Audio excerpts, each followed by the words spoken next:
الحمد لله نحمده ونستعينه ونستغفره ونعوذ بالله من شرور أنفسنا ومن سيئات أعمالنا من يهده الله فلا مضل له ومن يضلله فلا هادي له ونشهد أن لا إله إلا الله وحده لا شريك له ونشهد أن سيدنا وسندنا وحبيبنا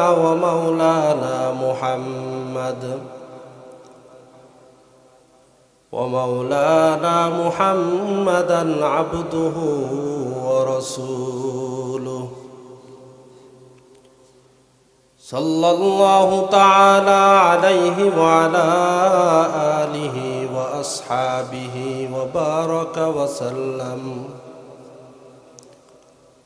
وبارك وسلم تسليما كثيرا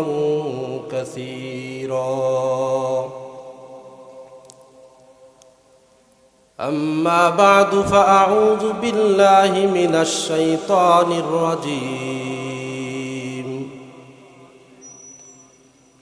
بسم الله الرحمن الرحيم وما من دابة في الأرض إلا على الله رزقها ويعلم مستقرها ومستودعها كل في كتاب مبين صدق الله المولانا العظيم اللهم صل على محمد وعلى آل محمد كما صليت على إبراهيم وعلى آل إبراهيم إنك حميد مجيد اللهم بارك على محمد وعلى آل محمد كما باركت على إبراهيم وعلى آل إبراهيم إنك حميد مجيد الحمد لله ঐতিহ্যবাহী গালুয়া হযরত পীর সাহেব হুজুরের বাড়ি খানকা ইমদাদি আশরাফিয়া জামিয়া ইসলামিয়া মাহতাবুল উলুম কওমি মাদ্রাসা ও খাদিমুস সুন্নাহ কমিটি বাংলাদেশের উদ্যোগে আয়োজিত 3 দিনব্যাপী বার্ষিক ওয়াজ মাহফিলের আজ দ্বিতীয় দিনের সম্মানিত সভাপতি গালুয়ার হযরত পীর সাহেব আলহাজ মাওলানা আব্দুর রহিম খান সাহেব দামাত বারাকাতুহুম, উপস্থিত হযরত ওলামায়ে কেরাম, আমার সামনে উপবিষ্ট দূর দূরান্ত থেকে আগত ইসলাম প্রিয় দিন প্রিয় মুসলমান ভাইয়েরা আমার, বর্তমান এই সংকটময় মুহূর্তে যখন মানুষের ঈমান নিয়ে বেঁচে থাকাই মুশকিল, যখন সারা বিশ্বে ইসলাম ও মুসলমান নির্যাতিত নিপীড়িত, সেই কঠিন মুহূর্তে আল্লাহ পাক আপনাকে আমাকে এই দ্বীনি মজমায় আসার বসার কিছু দ্বীনি কথা বলা এবং শোনার তৌফিক দান করেছেন, এজন্য শুকরিয়া আদায় করি আলহামদুলিল্লাহ। যদিও আমরা সংখ্যায় কম, কিন্তু আল্লাহ পাক আমাদেরকে বাছাই করে এখানে আনছে। আল্লাহ পাক চাইছেন আমরা এখানে আসি, কিছু দিনই কথা শুনি, যার দ্বারা কিছু দিনই বুঝ আমাদের মধ্যে তৈরি হোক। এটা আল্লাহ পাক চাইছেন, যার কারণেই অসংখ্য মানুষের মধ্য থেকে আমাদেরকে তিনি বাছাই করে এনেছেন। এই অঞ্চলে কত মানুষ, হাজার হাজার মানুষ, কিন্তু অল্প সংখ্যক লোক আমরা এখানে উপস্থিত হয়েছি। অবশ্যই বুঝতে হবে যে আল্লাহ পাক আমাদেরকে মহাব্বত করেছেন, ভালোবাসছেন, এজন্যই এই মাহফিলের মধ্যে আমাদেরকে নিয়ে আসছেন। এই মাহফিলে আসার ফায়দা, বসার ফায়দা, বসলে কি নেকি, এই সব কিছু আমাদের ঠিক এই মুহূর্তে দুনিয়ার জমিনে বুঝে আসবে না। যখন দুনিয়া থেকে আমরা চলে যাব, ময়দানে মাহশারে আমাদেরকে আল্লাহ পাক উপস্থিত করবে, তখন আমাদের এই দুনিয়ার নেকামল, দ্বীনি মজলিসে বসার ফায়দা, এটা আসলে তখন বুঝে আসবে। তার আগে আমাদের কি আসবে না, বুঝে আসবে না।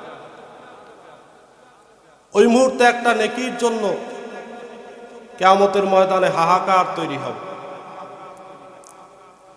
একটা নেকির কারণে, একটা নেকির সংকটে মানুষ জাহান্নামে চলে যাবে।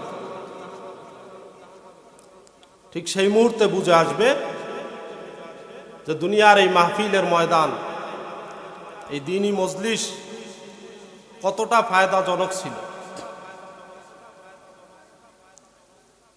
একটা নেকির সংকটে মানুষ যখন জাহান্নামে চলে যাবে,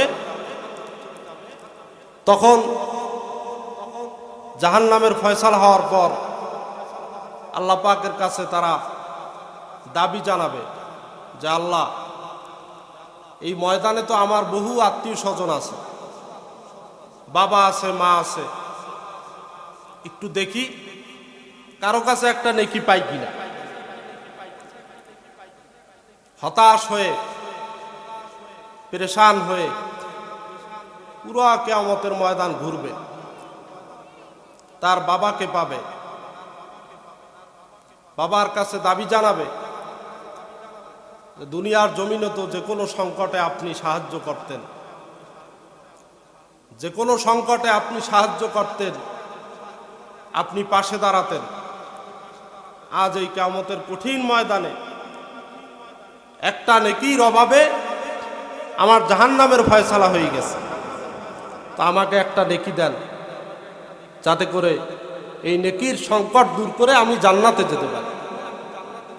বাবা ফেরত দিয়ে দেবে, বলবে না, একটু পরে তো আমারও হিসাব হবে, তখন যদি আমার একটা নেকির সংকট পড়ে, তখন আমি কার কাছে নেকি চাব? সুতরাং তুমি চলে যাও।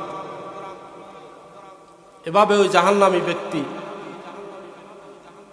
বাবার কাছে যাবে, মায়ের কাছে যাবে, নিকটতম আত্মীয় স্বজনের কাছে যাবে, বন্ধু বান্ধবের কাছে যাবে, যেই বন্ধু বান্ধব দুনিয়ার জমিনে সমস্ত বিপদ আপদে সহযোগিতা করত, পাশে থাকত, তাদের কাছে যাবে, তারাও ফিরাই দেবে। একটা নেকি ওই কঠিন ময়দানে মাহশারে কেউ আপনাকে আমাকে কি করবে না, দিবে না। ঠিক সেই মুহূর্তে আপনার আমার এই নেকির মর্যাদা বুঝে আসবে। মাহফিলের ময়দানে গেছিলাম, দ্বীনি কথা শুনছিলাম, এই কারণে আল্লাহ পাক নেকি দেশে, ওই নেকির মূল্যায়ন তখন কি আসবে, বুঝে আসবে। এখন আমাদের অনেকেরই বুঝে আসে না। যাই হোক, আমরা সন্ধ্যার পর থেকে খুব গুরুত্বপূর্ণ আলোচনা শুনতেছিলাম।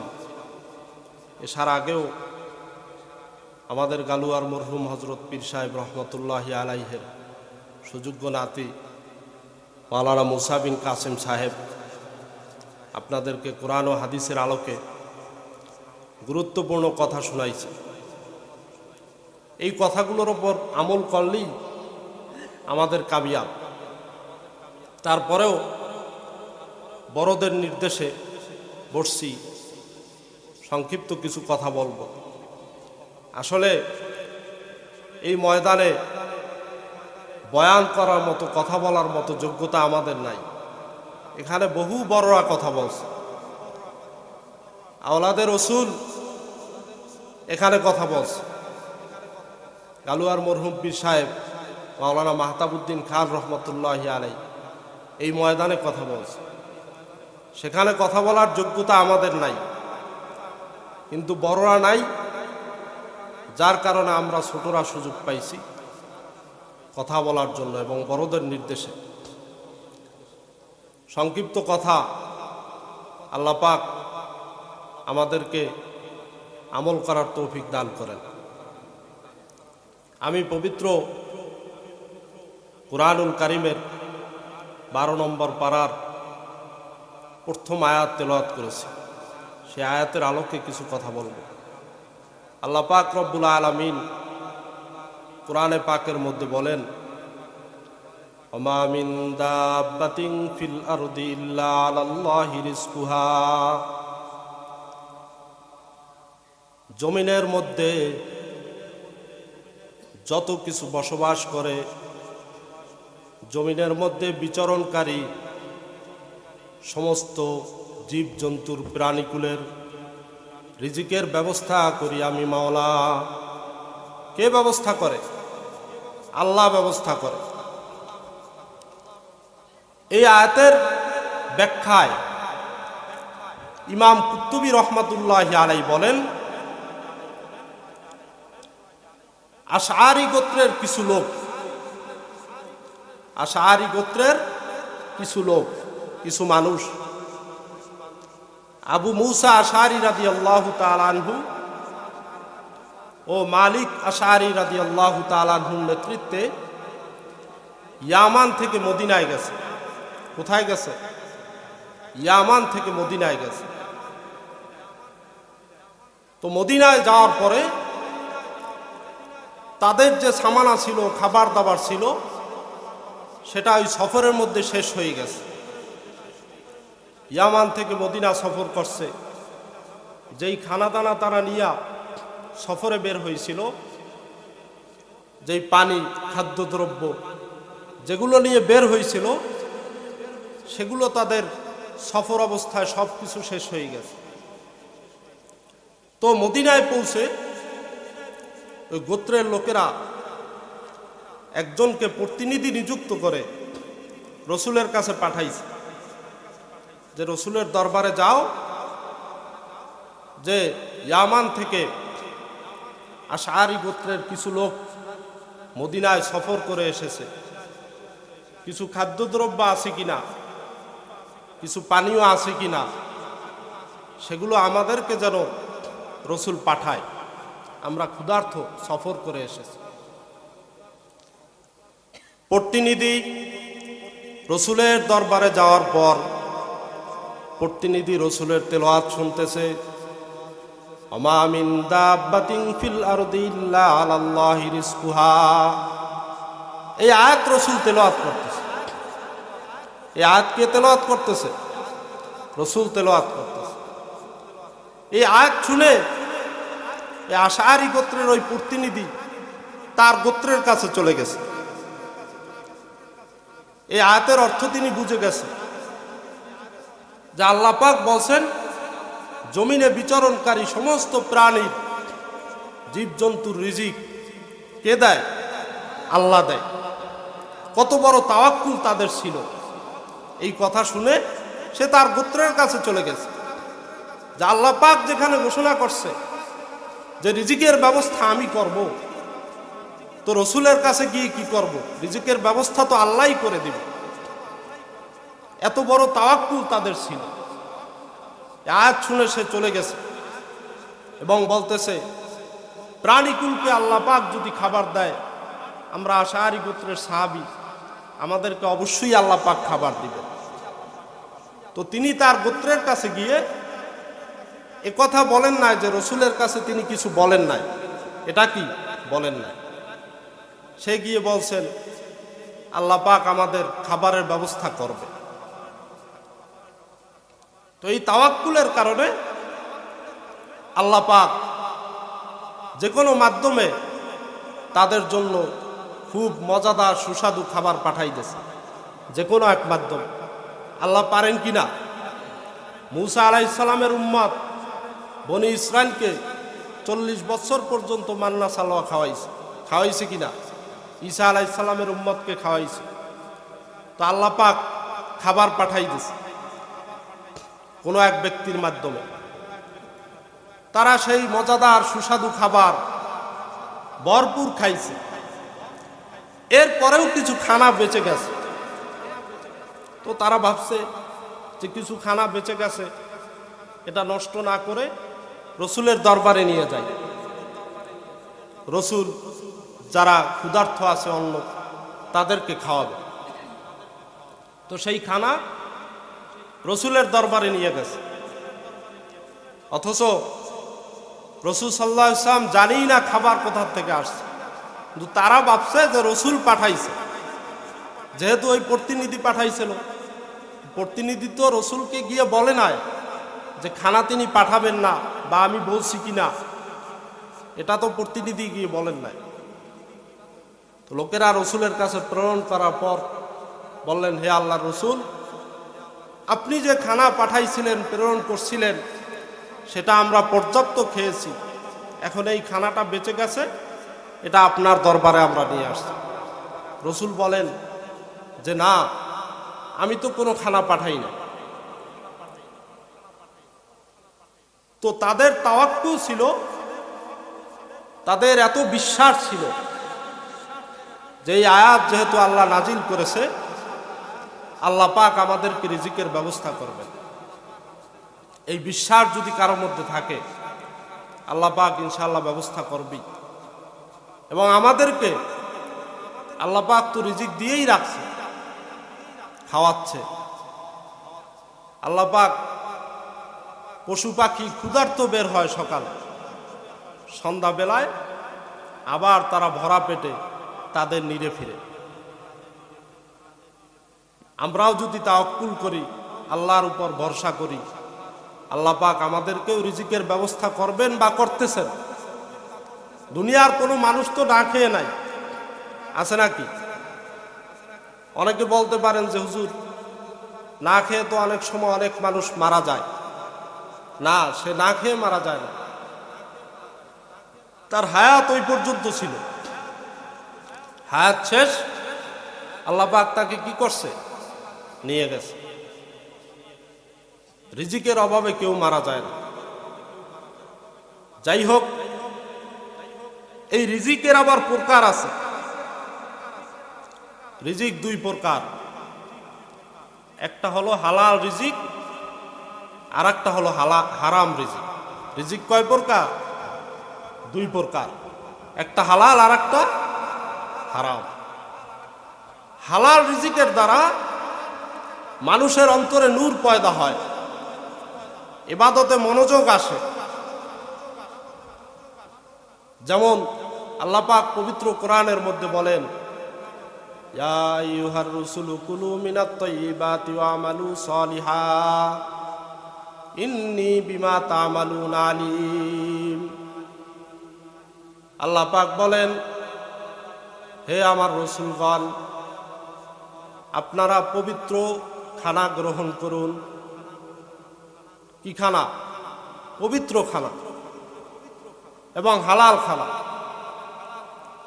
হালাল খানার মাধ্যমে কি হয়?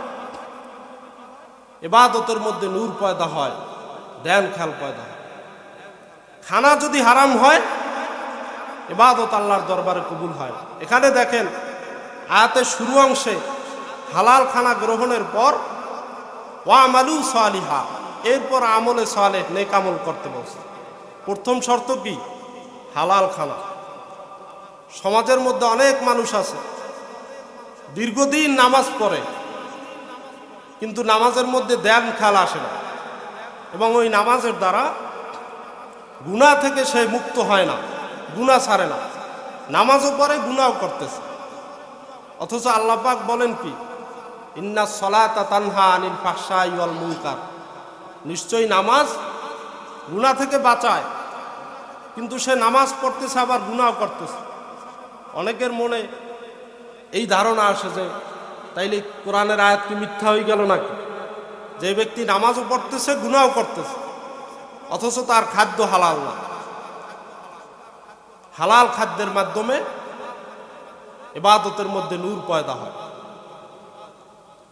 একটা ঘটনা, ইমাম শাফি রহমাতুল্লাহি আলাইহি ছাত্র ছিলেন ইমাম আহমদ ইবনে হাম্বল। তো জমানার বড় ইমাম হয়ে গেছে তার ছাত্র ইমাম আহমদ। তো ইমাম শাফি রহমাতুল্লাহি আলাইহি একবার তার ছাত্রকে তার বাসায় দাওয়াত করছে।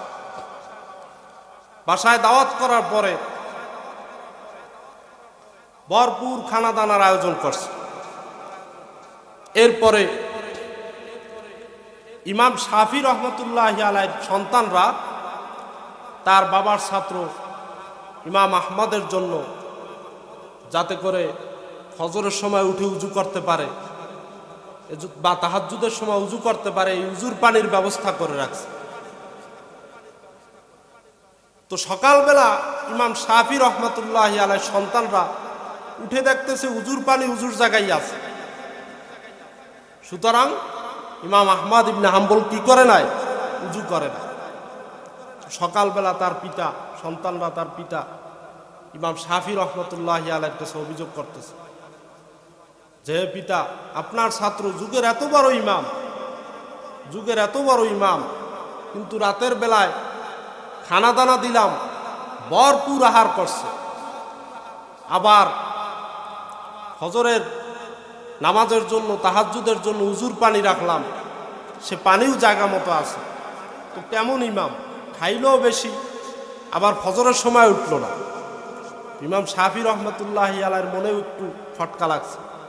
তিনি তার ছাত্রকে জিজ্ঞাসা করলেন, এ আহমদ, তুমি রাতের বেলা ভরপুর খাওয়া দাওয়া করলে, আবার উজুর জন্য পানি রাখা হয়েছে, সেই পানিও জায়গার পানি জায়গা আছে, তুমি তাহাজ্জুদও পড়লে না, ফজরের সময় উজু করলে না, কি ব্যাপার?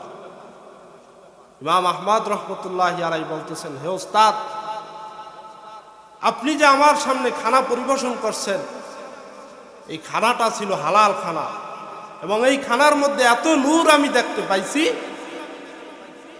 বহুদিন পর এত নূরান্বিত, নূরের দ্বারা পরিপূর্ণ খানা আমি দেখতে পেয়ে সকল খানা আমি খেয়ে নিয়েছি। এবং এই হালাল খানা থাকার মাধ্যমে, খাওয়ার মাধ্যমে আমার দিলের মধ্যে এমন নূর পয়দা হয়েছে যে আমি সারা রাত কিতাব মোতালা করছি এবং অনেক মাসালা আমার হল হয়ে গেছে। আয়াতটা আসছে। এটা কি ছিল? হালাল খানার উপকারিতা। এভাবে দেওবন্দের আল্লামা কাসেম নানতুবি রহমতুল্লাহি আলাইহির ব্যাপারে ঘটনা আছে যে তিনি এক বাসায় খানা খাইছেন, হারাম খানা ছিল। সেই খানা গ্রহণ করার পরে তার ইবাদতের প্রতি মনোযোগ আসে না, গুনার প্রতি মনোযোগ যায়। বারবার তিনি বুঝতেছেন না কি হইল। পরে খোঁজ নিয়ে জানা গেছে অমুক বাসায় খানা খাইছে, খানাটা হালাল ছিল। আবার দেওবন্দ এলাকার এক গরিব কৃষক ছিল, তিনি বাজারে তরকারি বিক্রি করত। সেই তরকারি বিক্রি করে টাকা 3 ভাগ করত। এক অংশ নিজের খাবারের জন্য রাখত, এক অংশ দান করত, আবার আর এক অংশ জমা করত। কিছুদিন গেলে ওই জমাকৃত টাকার মাধ্যমে কিছু বাজার করে দেওবন্দের ওস্তাদদেরকে দাওয়াত দিত, খানা খাওয়াইত। সেই দেওবন্দের ওস্তাদরা ওই কৃষকের খাবারের জন্য অপেক্ষা করত, দাওয়াতের জন্য অপেক্ষা করত। কারণ কি? তার খানাটা ছিল হালাল। এজন্য হালাল খানার অনেক উপকারিতা। আল্লাহ পাক কোরআনের অনেক জায়গায় বলেছেন হালাল খানার বিষয়। রসুলদেরকে বলেছেন ইয়া আইয়ুহার রাসূলু কুলু মিনাত তাইয়্যিবাতি ওয়া আমালু সালিহা। মুমিনদেরকে ডাক দিয়ে বলেছেন তোমরা হালাল খানা খাও। হালাল খানার মাধ্যমে ইবাদতের প্রতি মনোযোগ তৈরি হয়, আগ্রহ তৈরি হয়। আর হারামের মাধ্যমে হারাম খায়, বহু বছর পর্যন্ত নামাজ পড়ে, গুনাহ ছাড়তে পারে না। নামাজও পড়ে, সুদও খায়। নামাজ পড়ে, ব্যভিচার করে। নামাজ পড়ে, অন্যের উপর জুলুম করে। নামাজ পড়ে, মানুষের হক নষ্ট করে। এই নামাজ আল্লাহর দরবারে কবুল হয় না, এবং এই নামাজের মাধ্যমে সে গুনাহও ছাড়তে পারে না। কারণ কি? তার খানা হালাল না, খানার মধ্যে ভেজাল। এজন্য নামাজও পড়ে, হজ করে, কিন্তু তা আল্লাহর দরবারে কি হয় না? কবুল হয় না। হযরত আবু বকর সিদ্দিক রাদিয়াল্লাহু তাআলা আনহুর এক ঘটনা। হযরত আবু বকর সিদ্দিককে তার গোলাম কিছু খানা এনে দিছে, তো তিনি খানা খাইছেন। খানা খাওয়ার পরে গোলাম জিজ্ঞেস করতেছে যে হে খলিফাতুল মুসলিমিন, আপনি তো যখনই খানা খান জিজ্ঞেস করেন যে এই খানা হালাল কিনা, হারাম কিনা, বা কোথা থেকে এই খানা সংগ্রহ করেছে। আজকে তো কিছুই জিজ্ঞেস করলেন না, ব্যাপার কি? হযরত আবু বকর সিদ্দিক রাদিয়াল্লাহু তাআলা আনহু বলতেছে যে আমি খুব ক্ষুধার্ত ছিলাম, যার কারণে এই খানাটা আমি খেয়ে ফেলছি। এখন বলো তুমি যে এই খানা কোথা থেকে তুমি সংগ্রহ করেছো। সিদ্দিকে আকবর হযরত আবু বকরের ওই গোলাম বলতেছে যে আমি জাহেলি যুগে একটা গোত্রের মধ্য থেকে যাচ্ছিলাম, তখন ওই গোত্রের লোক কিছু সমস্যায় পড়ছে, তো আমাকে বলছে আমাদের এই সমস্যাগুলো এখন সমাধান করে দিলে, আমাদের অবস্থা ভালো হলে তোমাকে আমরা কিছু হাদিয়া দেব। তো আজকে সেই গোত্রের মধ্য থেকে আমি আসতেছিলাম, আসার পথে ওই গোত্রের সাথে আমার দেখা, এবং ওই গোত্রের লোকেরা আমাকে কিছু হাদিয়া প্রদান করছে। সেই হাদিয়াটা আপনার সামনে আমি পেশ করছি। হযরত আবু বকর সিদ্দিক রাদিয়াল্লাহু তাআলা সাথে সাথে বমি করার চেষ্টা করলেন। বমি আসতেছে না, বারবার চেষ্টা করতেছে, বমি আসতেছে না। এক পর্যায়ে তিনি পানি আলাইলেন পাত্রে, পানি এনে এরপর সেই পানি পান করে এরপর এবং গোলামকে বলতেছে, হে গোলাম, তুমি তো আমাকে ধ্বংস করে দিচ্ছিলে। এই হারাম খানা খাওয়ার মাধ্যমে তুমি তো আমাকে ধ্বংস করে ফেলছিলে। এই হারাম যদি আমি আহার করতাম, এই খানা যদি আমার শরীরের সাথে, আমার রক্তের সাথে মিলে যেত, তাইলে আমার ইবাদতের মধ্যে যেই মনোযোগ, যেই ধ্যান খেয়াল, সেটা আমার থাকতো না এই হারাম খানা খাওয়ার মাধ্যমে।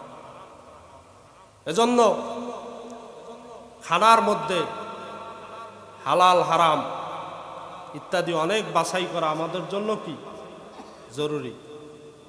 রিজিক আমাদেরকে কে দান করবে? আল্লাহ দান করবে। দুনিয়ার সমস্ত মানুষকে আল্লাহ পাক খাওয়াই রাখতেছে, আমাদেরকে আল্লাহ খাওয়াচ্ছেন, কিন্তু আমরা কোনোভাবেই হারাম খাদ্য গ্রহণ করব না। মানুষ অল্প অভাবেই নিরাশ হয়ে যায়, হারামের দিকে পা বাড়ায়, সুদের দিক পা বাড়ায়, অন্যায় জুলুম অত্যাচারের দিক পা বাড়ায়, এবং সেটার মাধ্যমে সে তার জীবিকা নির্বাহ করে। অথচ এই দুনিয়ার মধ্যে যারা জুলুম করে এবং এই জুলুমের মাধ্যমে যারা অর্থ সংগ্রহ করে, এটা বান্দার হক। কিয়ামতের ময়দানে আল্লাহ পাক আপনাকে সব কিছু মাফ করে দিবে, কিন্তু এই বান্দার হক কি করবে না? মাফ করবে না।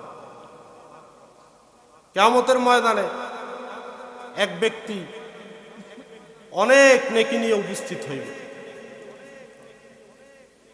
সে মনে মনে ভাববে আমি তো জান্নাতে, নেকির পাহাড় কিয়ামতের ময়দানে উপস্থিত হইবে। তার জান্নাতের ফয়সালাও হয়ে যাইবে। আল্লাহ পাক হিসাব নিকাশের পর তাকে জান্নাতের ফয়সালা করে দেবে, যাও জান্নাতে যাও। এক ব্যক্তি ওই সময় হাজির হয়ে যাইবে আল্লাহর দরবারে, যে হে আল্লাহ, আমার একটা অভিযোগ আছে। আল্লাহ পাক বলবেন বলো। তো তিনি ওই সময় বলবেন, এই যেই ব্যক্তি জান্নাতের ফয়সালা হয়েছে, যার জান্নাতের ফয়সালা হয়েছে, এই ব্যক্তি দুনিয়ার জমিনে জুলুম করে আমার অর্থ আত্মসাৎ করেছে, টাকা ধার নিছে, দেওয়ার সক্ষমতা ছিল, তারপরেও দেয় নাই, না দেওয়া অবস্থায় সে দুনিয়া থেকে চলে আসছে। আল্লাহ পাক ওই জান্নাতের ফয়সালাকৃত ব্যক্তি, যার জান্নাতের ফয়সালা হয়েছে, নেকির পাহাড় নিয়ে কিয়ামতের ময়দানে উঠছে, তাকে বলবেন তুমি এর অর্থ এখন ফেরত দাও। কিয়ামতের ময়দানে অর্থ পাওয়া যাবে? যাবে? যাবে না।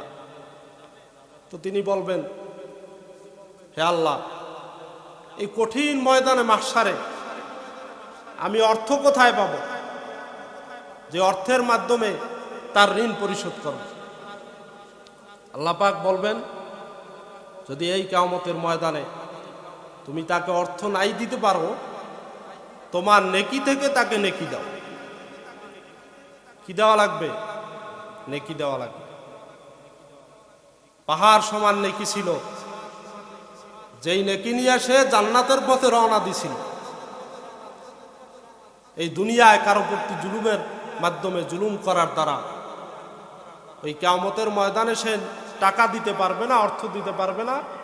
দেওয়া লাগবে কি? নেকি।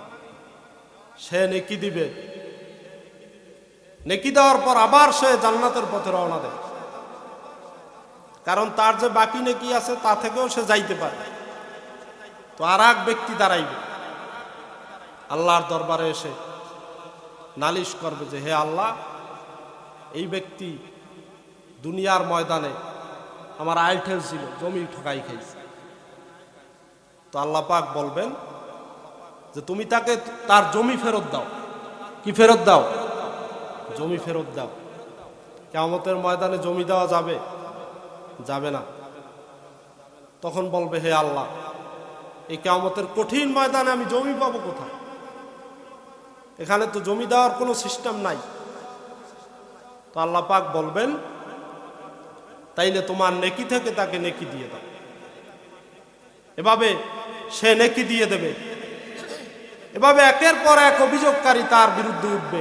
নেকি দিতে দিতে এক সময় তার সমস্ত নেকি শেষ হয়ে যায়।